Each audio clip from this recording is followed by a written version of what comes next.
Get yourself under the water, your temperature will balance itself out.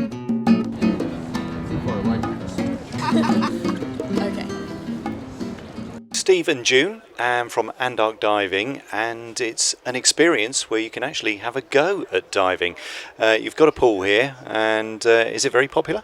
It's been exceptionally popular. The weekends we were booked up by sort of 10:15 in the morning, so we had 64 divers over the weekend in our tank, and throughout the week it's been non-stop. Very, very attractive.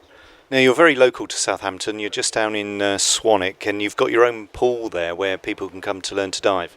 Yes, we've got an indoor pool which we use for our diving, and we've also got our own man-made lake, so we can do the whole course from start to finish to get your PADI qualification.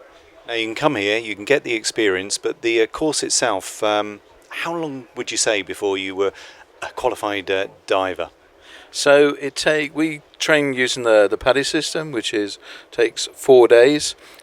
Before you attend training with us at Andark, you have given a pack. You have to do some knowledge reviews, read through a manual, watch some videos to prepare yourself for the course. And then on the first day with us, we do some quizzes with you, an exam. And then we take you into the pool where you do a 200-meter swim, you do a 10-minute float, and then we go through a series of dives. They last over 2 days. It's 5 dives. Once you complete that, you become a confined open water diver. We then will move on to the following weekend normally, where you'll do 4 dives over 2 days in the open water lake, and that's where you repeat some of the skills before you either become a qualified PADI scuba diver or a PADI open water diver. Now, I learned to swim when I was probably about 8 years old. I could do the breaststroke and crawl, a bit of backstroke, and that was it in a small pool. Then I gave up, went on holidays, I dabble around in a pool, but when you say swim 200 metres, I wouldn't know much about that and whether I'm capable of doing it. How long would it get for an unfit person like me to be up to speed? Well, to be honest, it's anybody from the age of 10 to 65 we have for our doors. The group that find it the hardest are probably in the late 20s, people you'd think are the fittest. And that's simply because they've not been to a swimming pool for a while. So as long as you go to a swimming pool, practice your swimming a little bit, it's well within your capabilities. It's not time bound, so you can take as long as you want. You just have to be able to reach the performance standards that we need. So once you've got to those standards, say I want to go diving in the sea, what's the next stages to be able to go and look at the fish, and probably not in the waters around here so much because of the visibility, but I'm sure at times we do get it. But, everyone's into shipwrecks. We see it all on television now. How long would that take? Well, that's a really good question. I must correct you about the UK. The UK can offer some of the best diving in the world. If you go down to areas like Chesil Beach, if you go around to Selsey, you can go dive off a few areas around there. You can go further afield into Cornwall and into South Wales, where you'll get, on some days, 10 and even 20 metres visibility. Admittedly, it's not all the time, but there are some amazing dives. And I'll run Sunday dives where you can get out and join people that are newly qualified and build up your experience in the UK. If I get certification and I'm going on holiday to the Mediterranean somewhere, does that give me the okay to get kitted up with another diving group across Europe or maybe other parts of the world?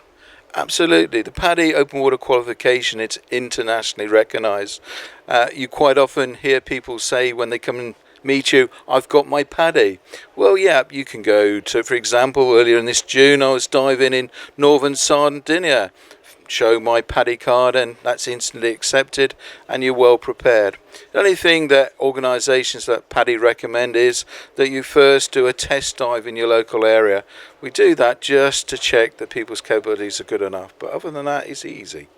What for the person who wants to start diving? Is it affordable? Well, what we recommend people do to start with is rent equipment. Certainly if you go on your travels around the world, you will not want to put everything in your whole luggage unless you're like me, where you take 15 to 20 kilograms of diving gear and 5 kilograms of personal clothing to wear.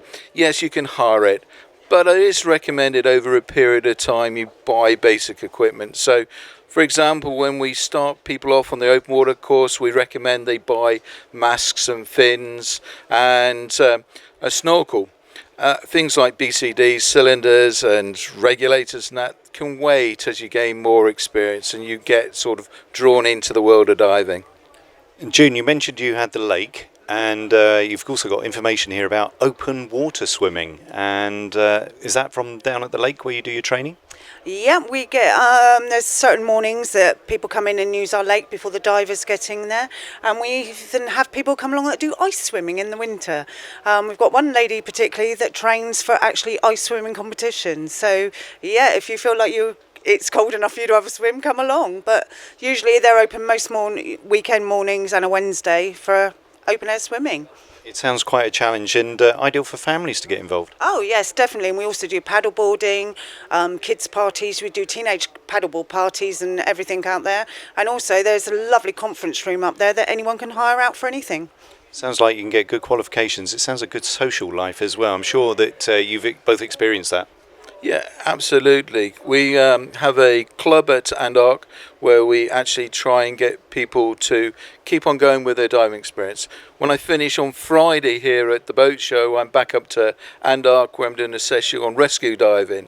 And the idea is that to again, keep people's knowledge going and diving, keep them diving. It's no different to what we've got here with the boats, really.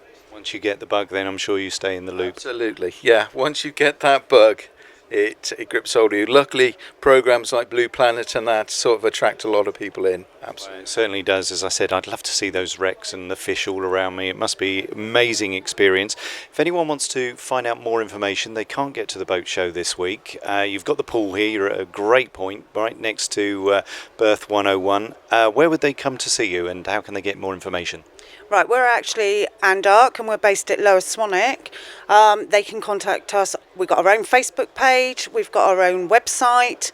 So that is www.andark.co.uk. If they've got any questions, then they just can email me on june@andark.co.uk and we will answer any questions you may have about anything that we do.